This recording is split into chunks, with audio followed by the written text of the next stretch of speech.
Vamos falar nessa noite basicamente sobre graça e perdão, né? Então, vamos entender que o casamento é uma vitrine, onde as pessoas que olham para os nossos lares, eles devem ver graça, né? Uma graça fiel à aliança que um dia Deus fez conosco.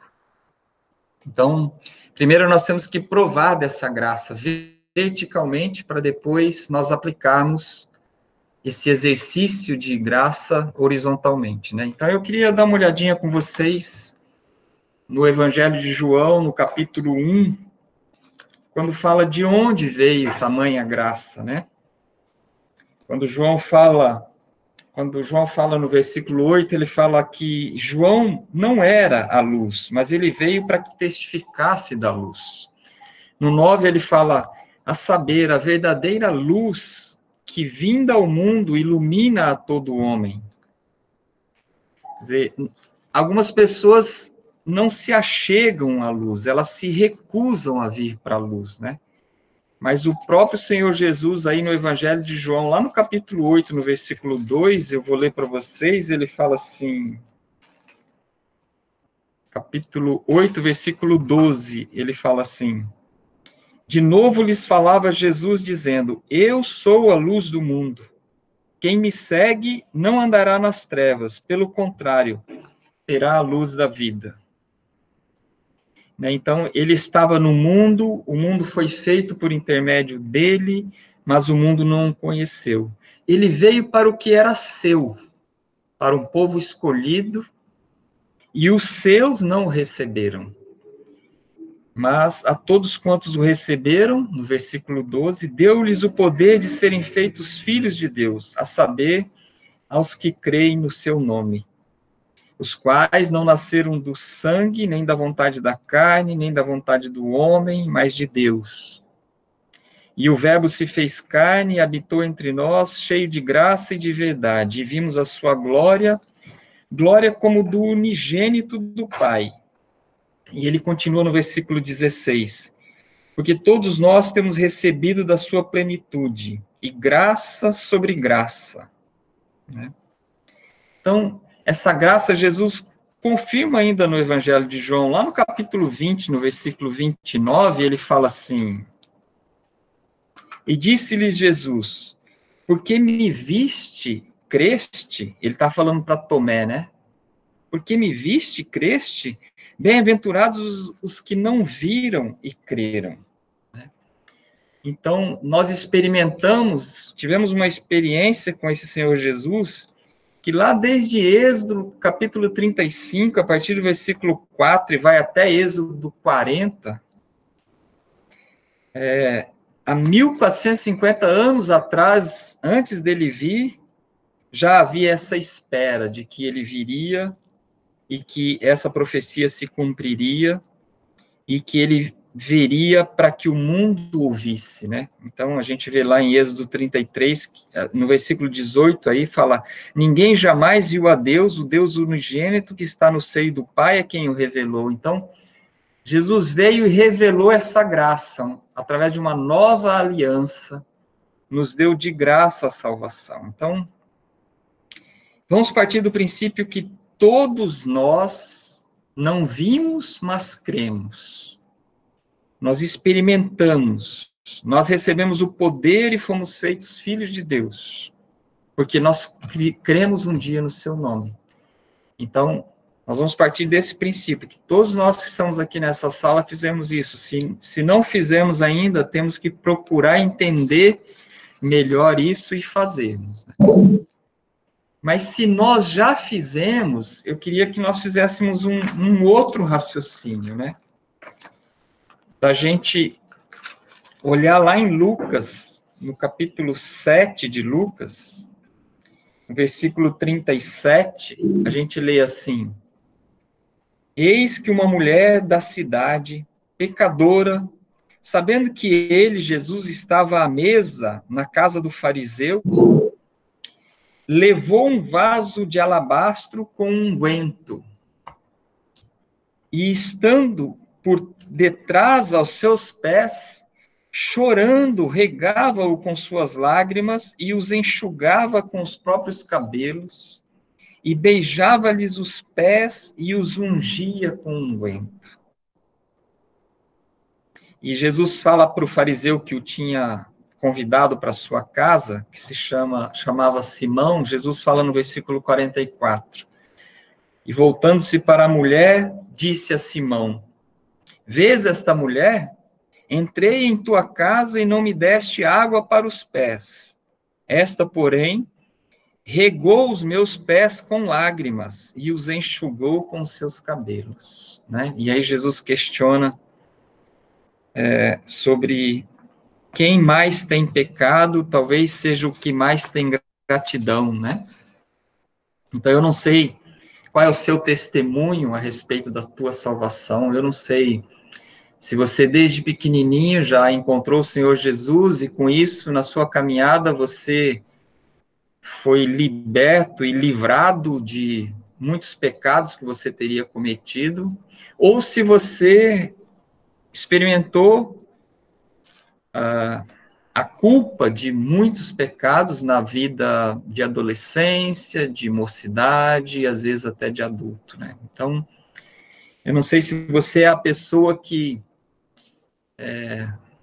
derrama as lágrimas aos pés de Jesus e o seca com os seus cabelos e o unge com um perfume precioso de tanta gratidão pelo que você recebeu dele, ou você não tem tanta gratidão assim e convidando-o para sua casa, você não oferece nem uma bacia com água para ele lavar os pés. Então, eu acho que é o momento de nós pensarmos, onde está o nosso primeiro amor? Né?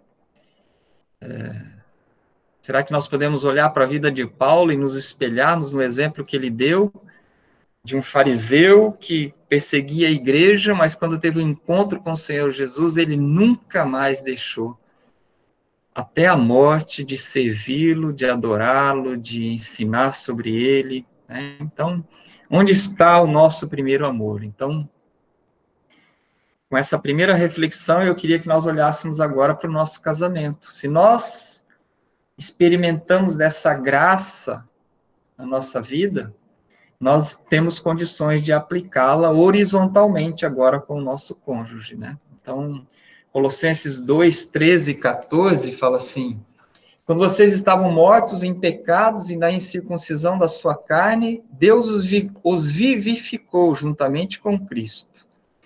Ele nos perdoou todas as transgressões, cancelou a escrita de dívida, que consistia em ordenanças e que nos era contrária. Ele a removeu, pregando-a na cruz. Então, nós temos que crer nisso de todo o coração e depois aplicar isso no nosso dia a dia com o nosso cônjuge, né? E com os nossos filhos e com os nossos queridos e com quem nós convivemos, né?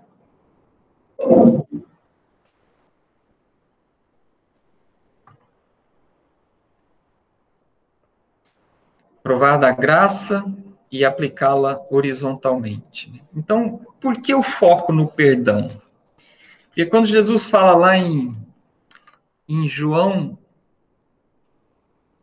10, versículo 10, quando ele fala o ladrão vem para roubar, matar e destruir, eu vim, porém, para que tenham vida e vida abundante, ele está falando sobre o nosso casamento, né? Ele quer que nós tenhamos uma vida abundante, experimentando a graça dele diariamente e dando da graça dele diariamente para o outro, né? Então, por que o foco tem que ser no perdão? Por que o casal cristão que procura aprender a amar a Deus, glorificá-lo, louvá-lo, adorá-lo, obedecê-lo, tem um privilégio que os casais que não vivem isso não têm. Por quê? Porque eles vivem o perdão diariamente, né? O perdão é uma marca nossa, e só nossa. Quem entendeu do perdão é um privilegiado, né? Então nós temos que focar a nossa vida no casamento, no perdão. No primeiro encontro nós falamos que Deus criou o casamento, o que Deus uniu não separe o homem, né? Depois, no segundo, nós vimos o alicerce do casamento, que é a aliança, que um dia Deus fez com o seu povo, e o Senhor Jesus veio e morreu na cruz para definir uma nova aliança. Então, agora no terceiro, nós estamos indo para um outro elemento que é fundamental para nós termos uma vida que realmente espelhe e glorifique a Deus no nosso relacionamento. É o perdão, né? Então, por que o perdão? Porque haverá conflitos baseados no pecado, né? Nós precisamos perdoar os pecados um do outro e suportar as diferenças. Então, na nossa turma aqui tem muitos casais jovens. E eu diria para eles que, baseado nesse foco no perdão, nós temos que suportar as diferenças e perdoar os pecados e não brigar por qualquer coisa, né? Brigar pelo que vale a pena realmente brigar, né? Muitos casais jovens já voltam da lua de mel brigando pelo seu espaço, brigando pelo que ele acredita que é certo, como era na casa dele, o outro como era na casa dela, como que cada coisa funcionava. E os atritos são muito grandes, muitos conflitos surgem, né, por causa da cultura que cada um traz do novo lar. Mas, às vezes, os casais velhos também, né, ficam 30, 40 anos de casados e vão ficando rabugentos e não aceitam as diferenças um do outro e ficam brigando por pouca coisa, né? Então, os conflitos vão acontecer, muitas vezes por causa de diferenças e muitas vezes por causa de pecado. Então, nós vamos focar sempre no perdão, porque os conflitos vão vir. Seriamente, eles vão vir, né? E também porque essa difícil tarefa de perdoar e de suportar nos traz benefícios, né? Então, perdoar, muitas vezes a gente não quer perdoar, né? A gente até fala isso, né? Você não merece o meu perdão. Eu vou perdoar porque o Senhor Jesus mandou eu perdoar, mas você não merece o meu perdão. Né, Elaine? Então, mas esse exercício de dar sem achar que o outro mereça, né, é uma tarefa que é difícil, mas que tem que ser feita, né? Esse exercício de suportar as diferenças, mas como que você pensa nisso assim? Por que você fala isso desse jeito? Por que você guarda isso desse jeito? Por que você lava a varanda desse jeito, né? Tem que jogar água, tem que esfregar, tem que enxaguar, tem que puxar com o rodo, tem que passar pano. Não é mais fácil só jogar uma aguinha e ela já vai embora, o sol seca depois. Por quê? Né? Por que nós temos dificuldade de aceitar as diferenças, né? Então, o exercício e o foco no perdão é porque essa dificuldade, quando ela é vencida, ela nos traz benefícios. Benefício de ter paz no seu relacionamento, o benefício de renascer sentimentos que, às vezes, você nem sabia que eles existiam. Então, o exercício do perdão, ele aproxima o casal, né? Ele aproxima o casal em todas as áreas. E quando o casal está com um problema de perdoar um ou outro, e ele experimenta isso, e ainda que com muita dificuldade ele concede o perdão, ele tem o benefício de as emoções se aflorarem de novo, aquele amor, aquele carinho. Por que você escolheu aquela mulher para ser sua companheira até que a morte os separe? Por que você escolheu esse rapaz para ser o seu marido até que a morte os separe? Então, esse exercício de perdão traz o benefício de afeições e emoções que, enquanto você está segurando o perdão e não está dando, você não experimenta. Se você trabalhar, se você viver com mágoas e ressentimentos e deixar que elas vão criando raízes no seu coração, você está abrindo mão do benefício de afeições e emoções que estão lá dentro do seu coração e que elas não virão se você não der o perdão. Elas não virão se você não pedir o perdão, né? Então, Por isso a gente foca no perdão. E um outro ponto é que Deus vai ser glorificado se nós fizermos esse exercício do perdão. Então, quando duas pessoas diferentes, imperfeitas, resolvem deixar-se forjar nessa dificuldade de dar e receber e pedir perdão e se humilhar e confessar pecados, eles vão estar sendo fiéis ao que Deus faz conosco, né? Então, Deus vai ser glorificado. Então, não é assim uma afirmação leviana. Deus é glorificado no nosso casamento. Não é só porque nós somos crentes que ele é glorificado. Ele é glorificado se nós fizermos com que ele seja glorificado. Se nós agirmos, se nós primeiro pensarmos, depois agirmos e termos um estilo de vida que glorifique a Deus, né? E esse estilo de vida é um estilo de vida de quem se humilha, pede perdão e dá o perdão, né? Então, continuando ainda um pouquinho no foco do perdão, o perdão, ele tem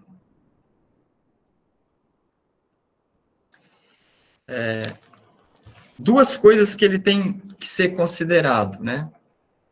A capacidade de suportar e até que chega num ponto que ele pode ser conivente com o pecado, né? Então, vamos analisar um pouquinho isso. Perdão e a capacidade de suportar. Então, qual que é o objetivo de perdoar e de buscar essa capacidade de suportar a ofensa, a tristeza, o pecado que atinge você?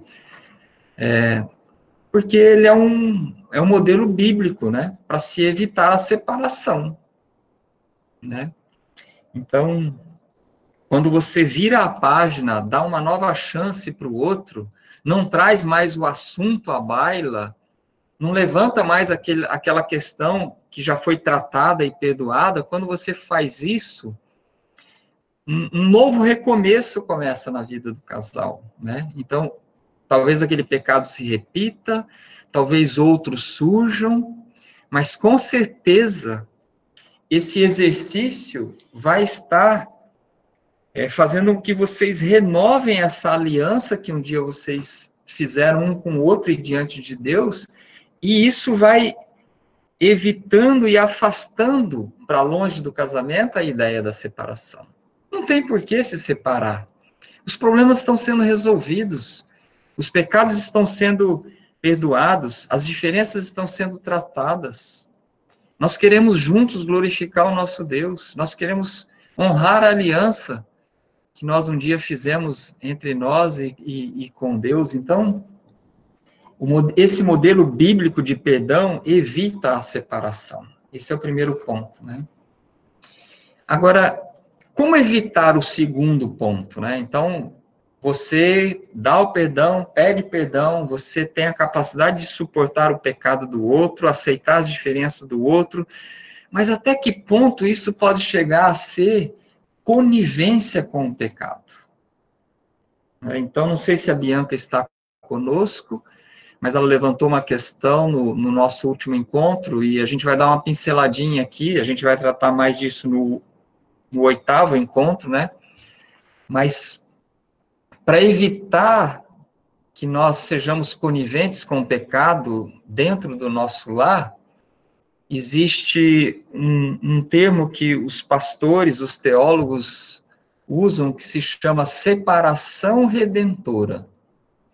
Às vezes o casal tem que, em situações de agressão, né, que alguns exemplos que a Bianca deu na pergunta dela, situações de agressão, situações de adultério, abuso sexual de crianças, fúria por embriaguez, né, espancamento, violência por embriaguez, às vezes vício de jogar, às vezes roubo, vício de mentir.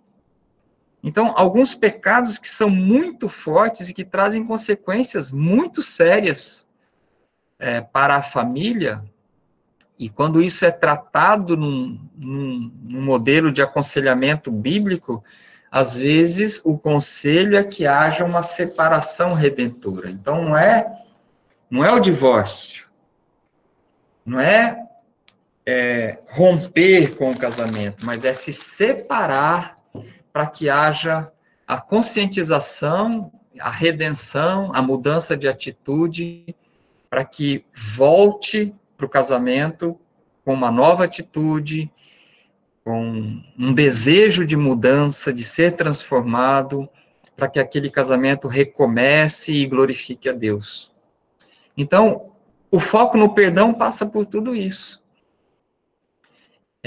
Nós podemos afirmar assim, perdão tem limite. Não tem limite, né? Porque todos os pecados que nós já cometemos, que estamos cometendo e que vamos cometer, já estão perdoados. Mas algumas ações têm limite, né? Então, isso que nós falamos de agressão, adultério, abusos, espancamento, vícios, roubo, mentira, às vezes até preguiça, não querer trabalhar, né? Que prejudicam de forma muito séria a família, tem que ser tratado e às vezes olha, você vai sair de casa, vamos tratar isso quando você demonstrar mudanças e não colocar mais em risco, em perigo as outras pessoas dessa casa, aí você volta. É esse o objetivo, a restauração, a comunhão de novo, para que o nome de Deus seja glorificado, né? Então, o perdão, ele também chega aí, né? Uma outra análise agora, ainda dentro do perdão, nós olhamos quem é o fundamento do perdão, né?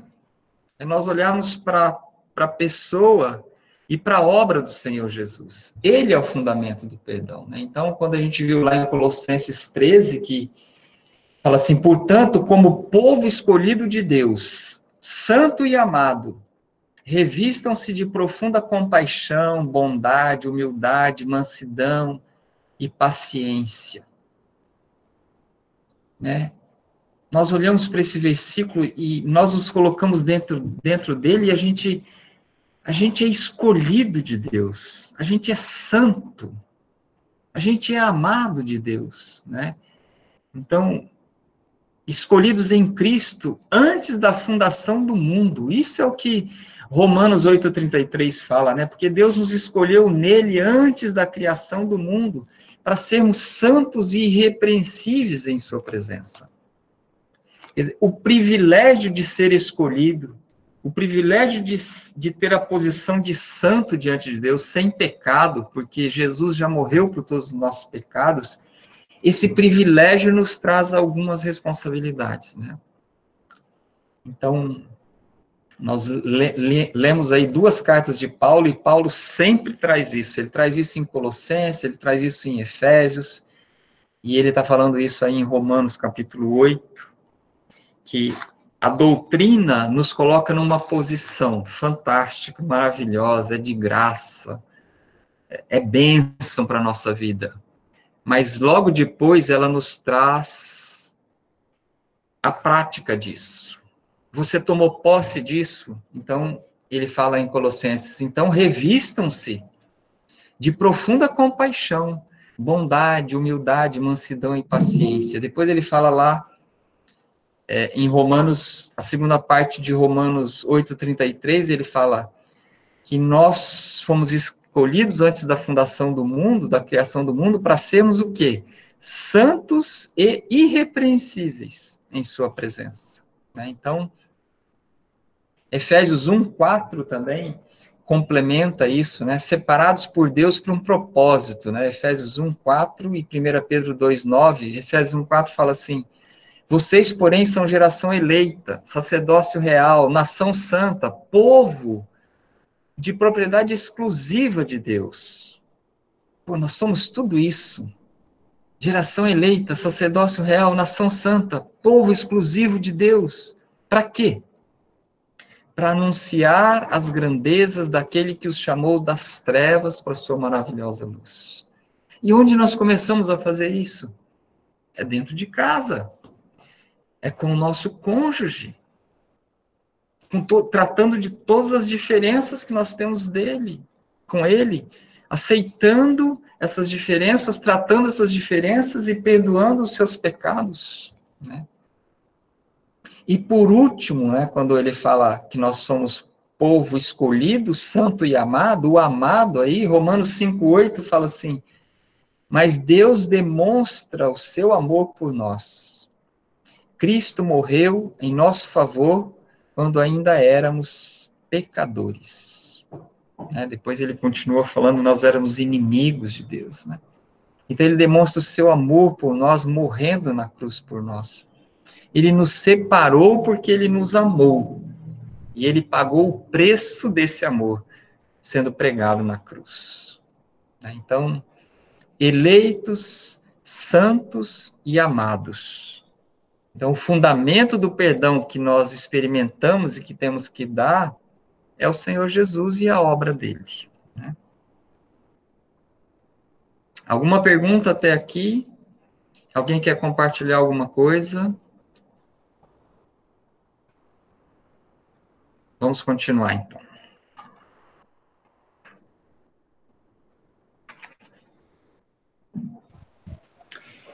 Então, nós já nos apropriamos disso, estamos conscientes de que nós devemos agir horizontalmente com esse perdão e com essa graça. Isso vai exigir de nós esforço, né? Com essa nova identidade agora que nós temos, de escolhidos, santos e amados, né? Com essa identidade profunda, centrada em Deus, nós somos exortados a termos atitudes e comportamentos compatíveis e decorrentes de sermos eleitos, santos e amados. Né? Se nós pensamos assim, nós vamos começar a agir assim, como eleitos, santos e amados. Se nós agirmos assim um dia, depois do outro, depois o outro, depois, ainda que caindo, se arrependendo, se humilhando, pedindo perdão, ainda que fazendo tudo isso porque somos pecadores, né? Nós vamos começar a ter um estilo de vida diferente, se nós perseguirmos isso. Vivermos como eleitos, santos e amados, nós vamos ter um estilo de vida. Quando as dificuldades vierem, as diferenças aparecerem, as tristezas vierem, as crises, as pandemias, nós vamos nos lembrar, eu sou eleito, santo e amado do Deus Altíssimo. Ele nunca vai me abandonar. Então, se nós nos apropriamos disso, nós temos agora que nos esforçarmos para sermos em conformidade com o que o Senhor Jesus fez. Né? Então, 3 condições internas nós temos que ter para vivermos o nosso dia a dia em paz e termos uma vida abundante com o nosso cônjuge. 3 condições internas que vão nos levar a ter 3 atitudes externas e que, se nós tivermos e buscarmos ter, nós vamos ter um estilo de vida diferente. Então, a primeira condição interna é ter uma profunda compaixão. Temos misericórdia no nosso coração. Isso vai nos levar a uma atitude externa que é a bondade. A segunda condição interna é nós termos humildade, nós reconhecermos que nós somos pecadores, nós não somos melhor do que o nosso cônjuge, e nós agirmos de forma humilde. Isso vai nos dar mansidão. Aquele que é humilde, que se olha no espelho e fala quão pecador eu sou, ele vai ter um espírito de mansidão para com o outro pecador que vive debaixo do mesmo teto que ele. Agora, se ele for arrogante, pronto. Se ele for arrogante, tudo que nós falamos até agora precisa ser tratado com o Senhor Jesus, né? E uma outra condição interna que nós temos que ter para nos parecermos com o Senhor Jesus é paciência. Se nós formos pacientes com o pecado do outro, nós vamos ter tolerância com o pecado do outro. E aí nós vamos perdoar. Então, se nós como casal, os dois buscarmos isso, sermos misericordiosos, nós vamos ser bondosos. Se nós buscarmos um senso de insignificância, né, de humildade, de considerar o outro em primeiro lugar, nós vamos ter o fruto da mansidão. E se nós formos pacientes, tolerantes, nós vamos mais facilmente perdoar.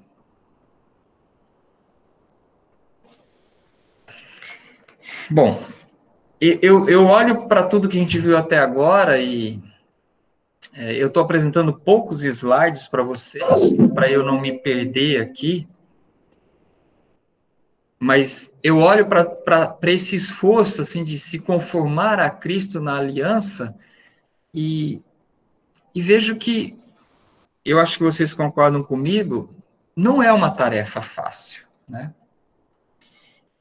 E aí eu sou levado a fazer uma pergunta para vocês. Se vocês concordam comigo que não é uma tarefa fácil, quem ainda está namorando, quem ainda é noivo, saiba que não vai ser uma tarefa fácil. Se conformar ao Senhor Jesus no seu casamento,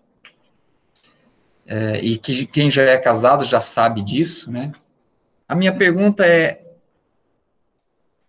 se nós estamos conscientes que não é uma tarefa fácil, onde está então a nossa esperança? Porque quem não se casou ainda, e mesmo quem já está casado, não sabe se o seu cônjuge vai mudar ou não com o passar do tempo.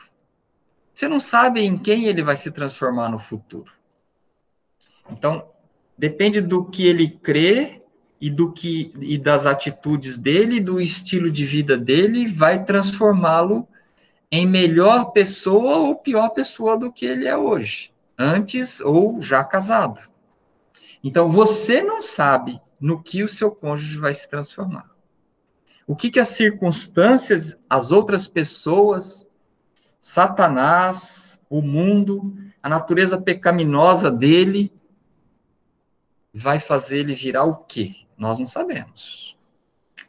Então, nós temos uma expectativa, né? Que ele leia a Bíblia todos os dias, que ele queira obedecer tudo que ele está aprendendo, que ele queira, junto com você, glorificar a Deus no casamento, mas nós não podemos afirmar que vai ser assim. Então, eu queria que nós nos apropriássemos de uma coisa que nenhum cônjuge vai tirar de ninguém. O seu cônjuge nunca vai tirar a esperança que você tem em Deus, né? A esperança que é fundamentada nesse fato de você é eleito, você foi escolhido pelo Deus Altíssimo que perdoa os pecados, que faz milagres, que ressuscita, que criou o mundo, esse Deus que é onipotente, onipresente e onisciente. Você é santo no Senhor Jesus. Deus olha para você e te vê santo pelo sangue de Cristo e pela cruz de Cristo. E você é amado por Ele. Então, é aí que está a tua esperança, né? Deus está conosco e todas as coisas cooperam para o nosso bem, né? Romanos 8, 28. Para aqueles que o amam e que são chamados segundo o seu propósito. Em Salmo 23, 6, a gente lê: sei que a bondade e a fidelidade me acompanharão todos os dias da minha vida, e voltarei à casa do Senhor enquanto eu viver.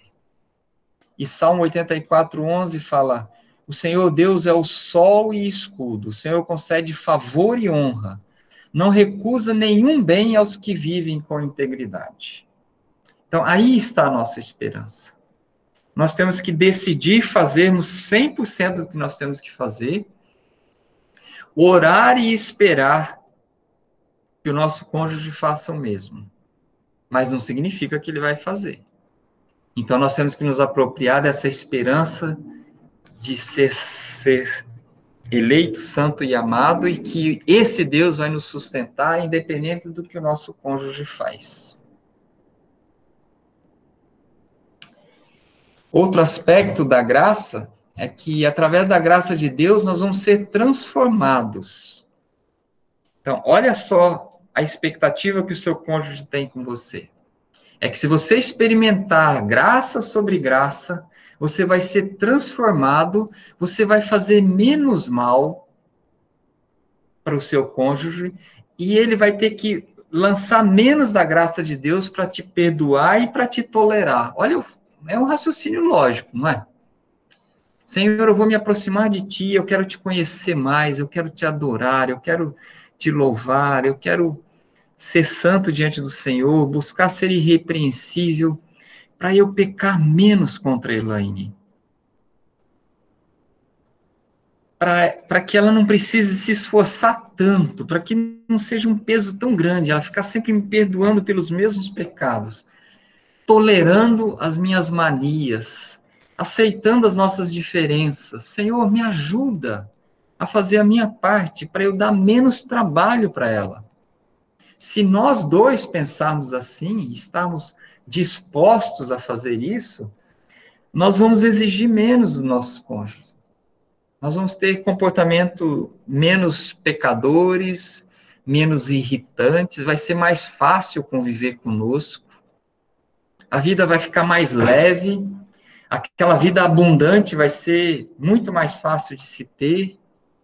Agora, isso depende de você, não depende do seu cônjuge, porque essa parte, cada um tem que fazer a sua, né? Então, o desafio é que cada um de nós aqui olhemos para nós e queiramos fazer a nossa parte, né? Então, vamos olhar um pouquinho agora lá para Efésios 5, 23, a gente vai ver um pouquinho lá a função de um e de outro, a necessidade de um e de outro dentro desse contexto, né, de se esforçar para se conformar com Cristo na aliança, né? Então, Efésios 5, 23 fala assim: pois o marido é o cabeça da mulher, como também Cristo é o cabeça da igreja, que é o seu corpo, do qual ele é o Salvador. E depois, Efésios 5, de 25 a 27, fala assim: maridos, amem suas mulheres, assim como Cristo amou a igreja e entregou-se a si mesmo por ela, para santificá-la, tendo-a purificado pelo lavar da água mediante a palavra, e apresentá-la a si mesmo como igreja gloriosa, sem mancha, nem ruga ou coisa semelhante, mas santa e inculpável. Então vamos olhar assim de forma amorosa para a função de um e de outro, e de forma sábia. Vamos olhar assim de forma madura para essas duas passagens, né? Quando ele fala que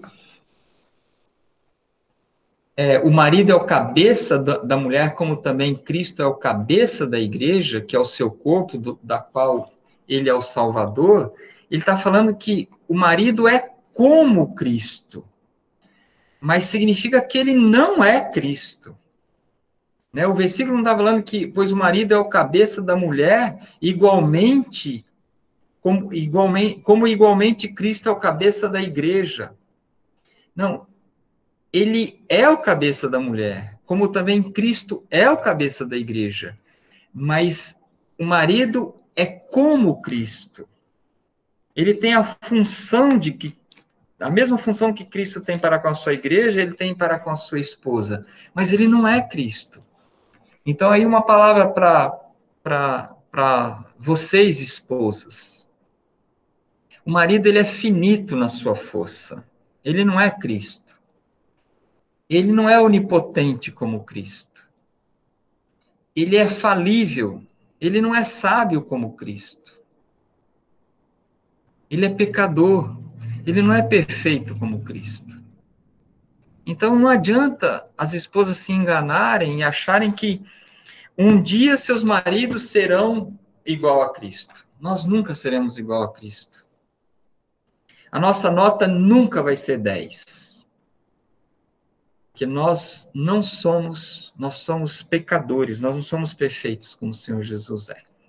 Nós buscamos ser conforme Ele é. Nós buscamos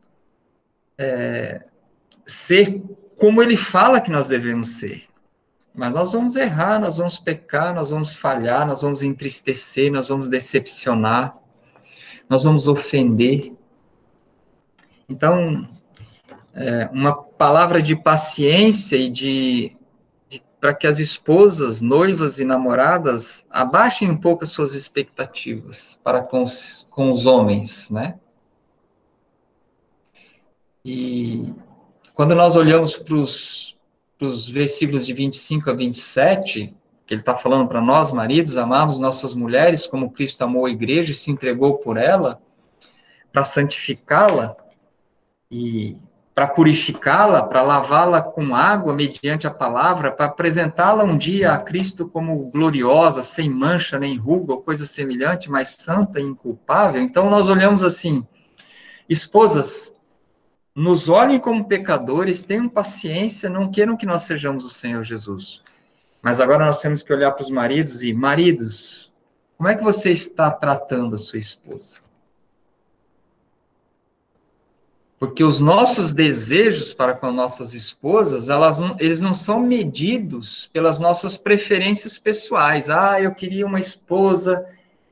Eu já tenho uma que cozinha maravilhosamente bem, que faz um pudim de leite moça maravilhoso, mousse de maracujá, faz um bolo de cenoura com cobertura de chocolate, faz carne agridoce. Mas espera aí, a nota dela diante de Deus não é de acordo com as minhas preferências pessoais.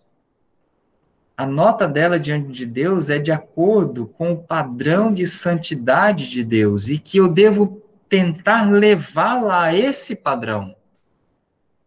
Né? Marido, noivo, namorado, o que a sua esposa, noiva, namorada está lendo?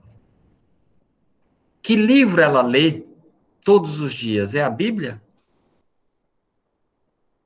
Né? Não que nós não devamos ler outros livros, nós temos que ler outros livros que abram a nossa mente, livros cristãos, de homens sérios com Deus, mas, primeiramente, nós temos que ler a palavra de Deus para conhecermos a Deus, para adorarmos, louvarmos e obedecermos a esse Deus. Né? Então, nós temos que incentivar nossas esposas a estarem buscando um crescimento espiritual.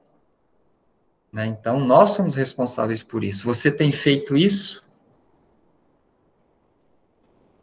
E, por último, quando a gente lê aqui, tendo-a purificado pelo lavar de água mediante a palavra, apresentá-la a si mesmo, santa e inculpável. No versículo anterior, no 25, maridos, amem as suas mulheres assim como Cristo amou a igreja e entregou-se a si mesmo por ela. O que significa isso no nosso dia a dia? Entregar-se a si mesmo pela sua esposa, né? Vocês estão, maridos, buscando a conformidade da sua esposa com Cristo? De que forma? Se impondo, dominando-a, ou morrendo em cada atitude por ela todos os dias? Nós não estamos falando aqui do morrer, a gente vai falar isso, acho que no próximo encontro, sobre se ouviu algum barulho, você tem que descer lá, você tem que proteger sua esposa, e se precisar levar um tiro no lugar dela, você tem que levar, e você vai levar, nós sabemos disso. Mas não é disso que nós estamos falando. Eu acho que mais fácil é levar um tiro no lugar da esposa do que todos os dias amá-la como Cristo quer que nós a amemos. É colocar os interesses dela, os sonhos dela, as necessidades dela, as emoções dela na frente das nossas. É cuidar delas espiritualmente, fisicamente, né? Então, quando nós estamos buscando conformar-se a Cristo na aliança, nós temos que fazer isso como maridos, né? Então, o que há em nós? Como que nós confrontamos nossa esposa? Quando nós vemos nela alguma diferença ou algum pecado? Nós agimos assim para nossa autoexaltação ou a nossa autonegação, né? Nós pegamos o problema e levamos à luz da palavra e vemos muitas vezes que nós estamos errados, ou nós nos impomos? Nós usamos os versículos que fazem nós ganharmos a questão, né? Quando Paulo fala em Efésios 5:21, ele fala sujeitando-vos uns aos outros no amor de Cristo. Ele não está falando para o marido ser submisso, mas ele está falando para o marido ser sujeito a Cristo e, sendo sujeito a Cristo, se humilhar e colocar as prioridades da sua esposa acima das suas, né? Então, quando nós queremos nos conformar a Cristo na aliança, nós temos que olhar para as nossas emoções e olharmos e pensarmos e identificarmos. Quando eu vejo o pecado na minha esposa, eu sinto desprezo ou compaixão? Desprezo porque ela é uma pecadora, não está à altura, não lê a Bíblia. Ou compaixão, e isso me leva a interceder por ela, orar por ela, procurar orientá-la, caminhar com ela, santificá-la realmente na palavra de Deus, né? Então fica essa pergunta para nós, maridos, e para vocês, esposas. Nós estamos nos conformando a Cristo? Ele é a base do perdão. Ele é a base e o autor da aliança. Ele derramou o sangue dele por isso. Nós só temos que nos apropriarmos da eleição, da santificação e do amor dele e vivemos isso no nosso dia a dia, né? Então, nós colocamos aqui mais uma base para o bom relacionamento no nosso casamento. Identificar que Deus criou e o que ele criou e o que ele uniu não separe o homem. Identificar que o compromisso que um dia nós assumimos diante dos homens e de Deus com a mulher da nossa mocidade, com o companheiro da mocidade de vocês, é para sempre, até que a morte os separe. E agora, se você se apropriou do perdão, mediante a cruz e o sangue do Senhor Jesus, você tem que dar esse perdão. Você tem que se conformar a esse Jesus. Você tem que buscar ter os mesmos sentimentos que ele tem com você todos os dias. De compaixão, de paciência, de bondade, de misericórdia. De olhar no espelho e falar, quem sou eu para julgar a minha esposa por esse pecado?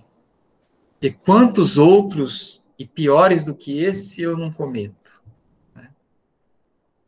E as esposas olharem para os seus maridos e eles são como Cristo, mas eles não são o Senhor Jesus. Terem paciência, procurarem ser submissas, respeitarem, incentivarem seus maridos a buscarem a Deus, a liderarem os seus lares, deixar eles liderarem seus lares, não querer tomar a frente, porque isso é atribuição deles, e aí nós vamos juntos nos conformando à pessoa do Senhor Jesus, exercitando essa coisa maravilhosa que só nós, que um dia experimentamos, podemos fazer, que é dar o perdão. Poder afirmar para a pessoa, eu te perdoo, né? É isso que nós tínhamos para hoje. Se você tem alguma pergunta, se você quer compartilhar alguma coisa, abra o seu microfone, nós temos ainda alguns minutinhos. Elaine, quer falar alguma coisa?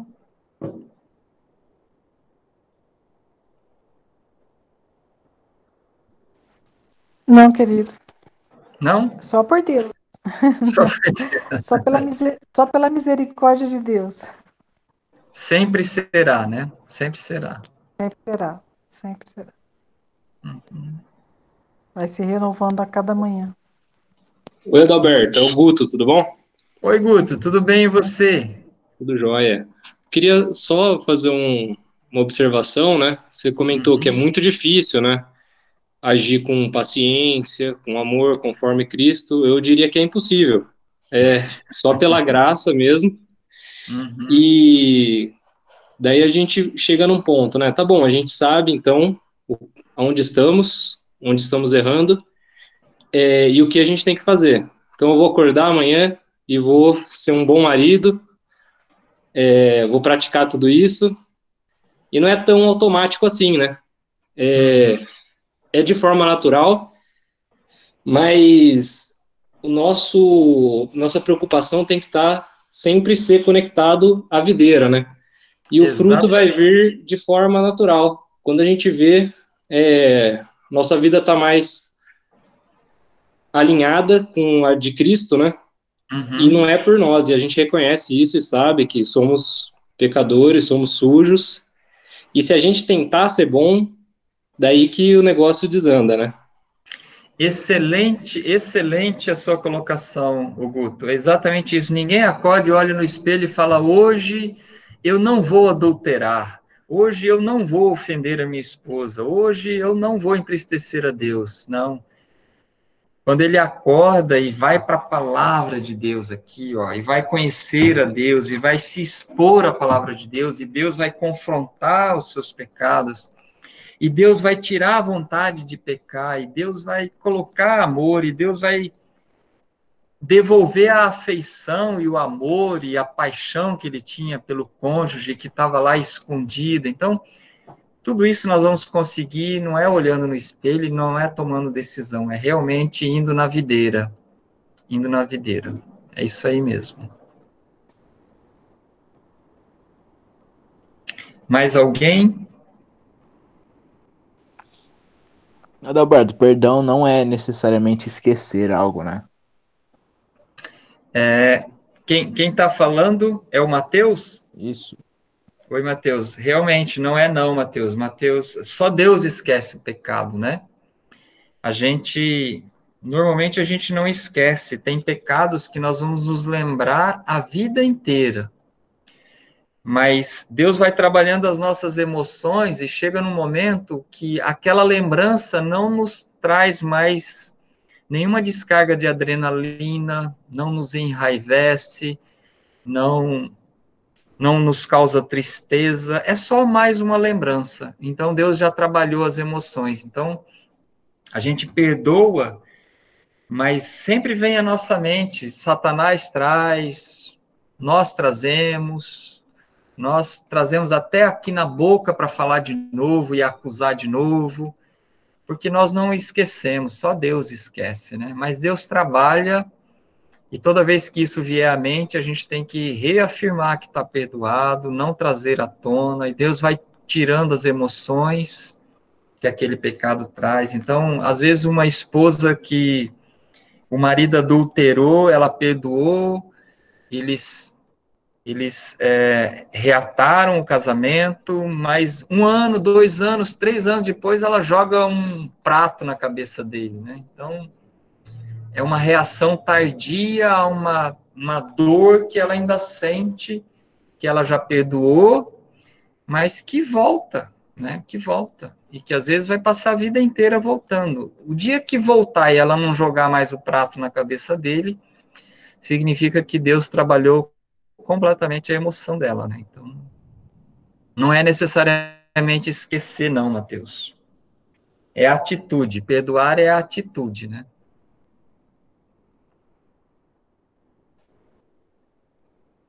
Mais alguém? Queria agradecer a presença de todos vocês, que Deus os abençoe nessa semana, e vocês estão convidados a estarmos de volta na segunda-feira que vem, nesse mesmo horário, que nós consigamos nos apropriar, nos conformarmos a Cristo nessa semana e meditarmos nisso que nós aprendemos. Eu vou pedir que a Elaine abra o seu microfone e encerre com uma oração para a gente, por favor.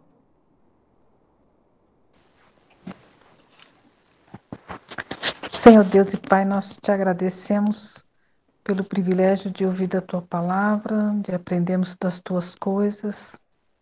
Queremos nos colocar diante do Senhor e pedir que a cada manhã o Senhor renove as tuas misericórdias, que o Senhor renove a nossa mente, que O Senhor nos ajude a buscar a Tua palavra, a decorarmos a Tua palavra, a obedecermos os Teus mandamentos, ó Deus. Amém, Te Senhor. somos gratos pelo ensino que estamos tendo, pela oportunidade que estamos tendo, ó Pai. Em nome de Jesus que nós oramos. Amém. Amém.